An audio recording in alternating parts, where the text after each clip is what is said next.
F.L. Lucas, Tragedy, pages 114 to 115. But this is woman in fiction. In fact, as Professor Trevelyan points out, she was locked up, beaten, and flung about the room. A very queer composite being thus emerges. Imaginatively, she is of the highest importance. Practically, she is completely insignificant. She pervades poetry from cover to cover. She is all but absent from history.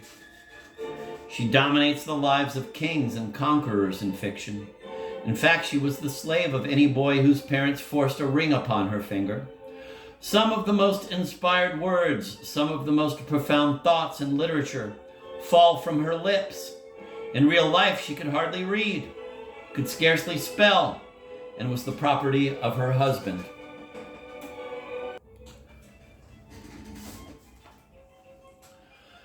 It was certainly an odd monster that one made up by reading the historians first and the poets afterwards, a worm, winged like an eagle, the spirit of life and beauty in a kitchen chopping up suet.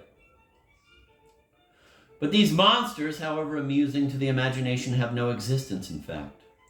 What one must do to bring her to life was to think poetically and prosaically at one and the same moment, thus keeping in touch with fact that she is Mrs. Martin, aged 36, dressed in blue, wearing a black hat and brown shoes, but not losing sight of fiction either, that she is a vessel in which all sorts of spirits and forces are coursing and flashing perpetually.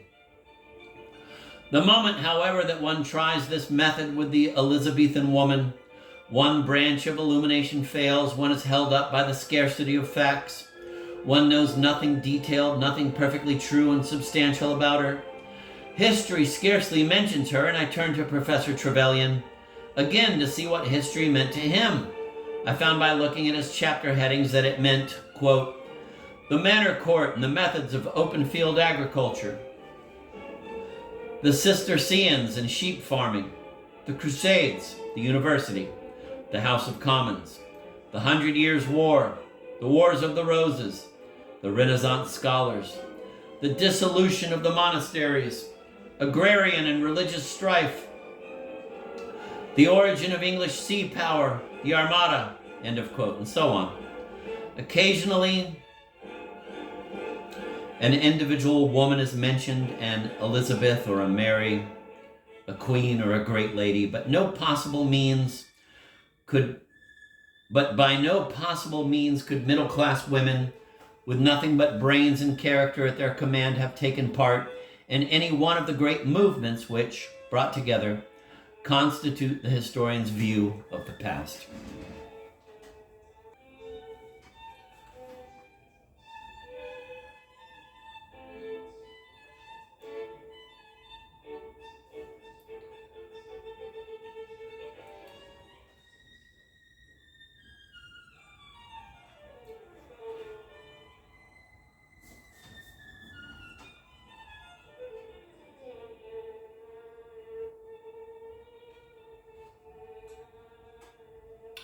But by no possible means could middle-class women with nothing but brains and character at their command have taken part in any one of the great movements which, brought together, constitute the historian's view of the past.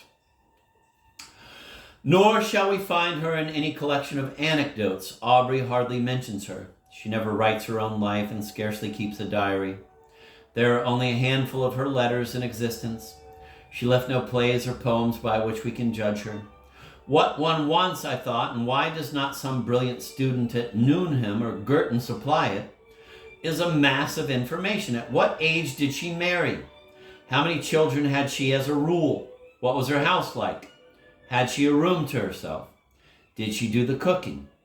Would she be likely to have a servant? All these facts lie somewhere, presumably in parish registers and account books. The life of the average Elizabethan woman must be scattered about somewhere.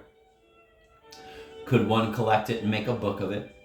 It would be ambitious beyond my daring, I thought, looking about the shelves for books that were not there, to suggest to the students of those famous colleges that they should rewrite history. though I own that it often seems a little queer as it is, unreal, lopsided.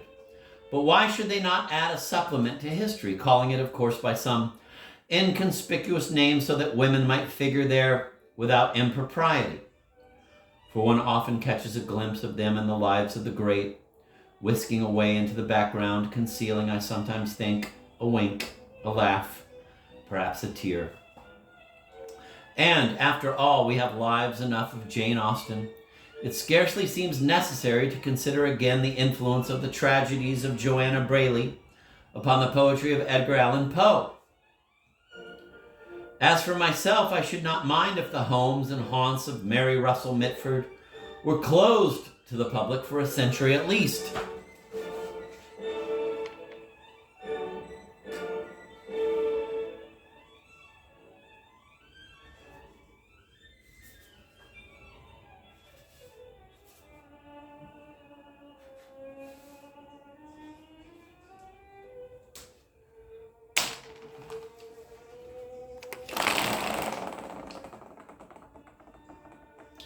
But what I find deplorable, I continued, looking about the bookshelves again, is that nothing is known about women before the 18th century. I have no model in my mind to turn about this way and that. Here am I asking why women did not write poetry in the Elizabethan age, and I am not sure how they were educated, whether they were taught to write, whether they had sitting rooms to themselves, how many women had children before they were 21.